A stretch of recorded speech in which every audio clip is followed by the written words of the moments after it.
साथियों, मैं एक छोटी से गांव से हूँ। यहाँ पे बात हो रही थी, गांव के महिलाओं की बात हो रही है। तो यहाँ जितनी भी महिलाएं आई हैं, मुझे लगता है कि उनके पेरेंट्स ने भारतीय संविधान को अच्छे से समझ पाए हैं, तभी तो उनको शिक्षा मिला है।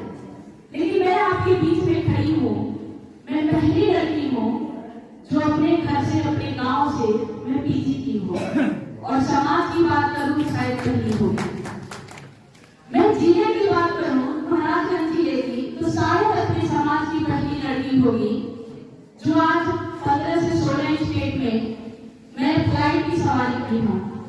मेरे बाप दादा ने तो फ्लाइट के नाम भी नहीं शायद सुने होंगे, फ्लाइट के करीब भी नहीं रहे होंगे। तो मैं ये नहीं कह रही हूँ, ये इसलिए नहीं बता रही हूँ कि मेरी ये उपलब्धियां हैं, ये संविधान की उपलब्धियां हैं।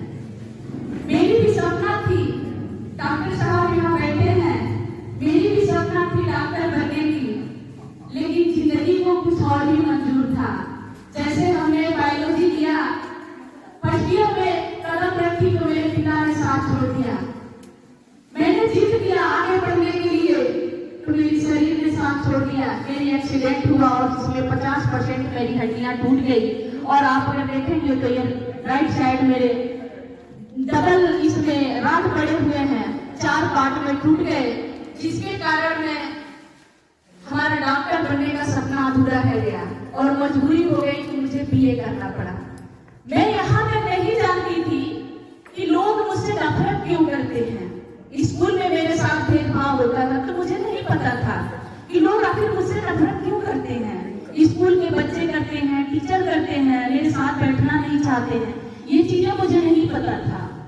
लेकिन जब मैं बीए की और बीए में समाज शास्त्र हमने पढ़ा, तो जैसे कहते हैं मेरे पैर जमीन खिसक गई, क्योंकि उसमें हमने 4 वर्ड पढ़ा था। और कहते हैं ना कि आधी जानकारी जान की खतरा बराबर होता है। मैंने सुना, लेकिन मुझे बहुत कुछ सीखना था। साथियों, मैं आपको कहूँ कि मेरा एक अम्बेडकर पाठशाला सेवा ट्रस्ट है, मैं जिसके तहत गरीब के गांव के गरीब बच्चों को मैं शिक्षा देने के, राइट टू एजुकेशन से जोड़ने की कोशिश करती हूँ। और पिछले 10 अक्टूबर को हमने आंदोलन किया था। हमारे इसमें कुछ हमारी बहनें आई हैं, आपके साथ, आपके बीच हैं। ये वो बहनें हैं जो कभी घूंघट में रहा करती थी, कभी घूंघट से बात करती थी, आज आपके बीच में अपने टूटे फूटे भाषाओं में एक लीडर के रूप में आई हैं। मुझसे 10,000 से ज्यादा महिलाएं जुड़ी हैं। अगर आप गूगल पे सर्च करेंगे सीमा गौतम या जमीन आंदोलन गोरखपुर सर्च करेंगे, तो आपको पता चलेगा कि विदेशी नागरिक को लेकर के हम लोगों पर आरोप लगाए गए। और आपके सामने जो मैं खड़ी हूँ, 2 महीने बाद मुझे बेल मिला था, और एक बार मुझे 6 महीने बाद मिला था।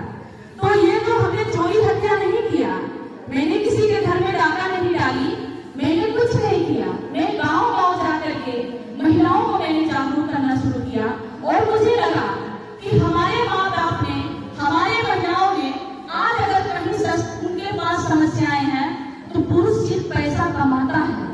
आपने देखा होगा कि पुरुष पैसे कमाते हैं, उस पैसे को अगर भोजन बनाती है तो वो औरत बनाती है, उसको बिस्तर बनाती है तो औरत बनाती है उस पैसे से। उस पैसे से किसको कपड़ा लेना है, किसको शिक्षा देना है, किसके लिए दवा लेना है, ये महिलाएं करती हैं। और अपने लिए हमेशा अकेली रह जाती है, हमेशा सोचती है अगली सैलरी आएगी, अगली बार पगार मिलेगा तो मैं अपने लिए कुछ करूंगी, लेकिन अगला बारी उनकी महिलाओं की नहीं आती है। इसलिए जब मैं गाँव में जा रही थी, महिलाओं से जब मैं मिली, बहुत सारी महिलाओं को हमने आवास योजना के लिए फार्म भराई, तो फार्म में क्या हुआ, उनके नाम से जमीन ही नहीं है। उनको तो छोड़िए, उनके पति के नाम से जमीन नहीं है। फिर हम लोगों ने, हमारे संगठन के लोगों ने, हम लोगों ने कहा कि भाई हमारे महिलाओं को जमीन नहीं है, इस पे हम लोग क्या करें। आप ही जैसे कुछ लोग पढ़े लिखे लोगों से हम लोगों ने मिला, तो उन लोगों ने बताया कि बाबा साहब मरने से 8 महीना पहले आगरा में उन्होंने भाषण दिया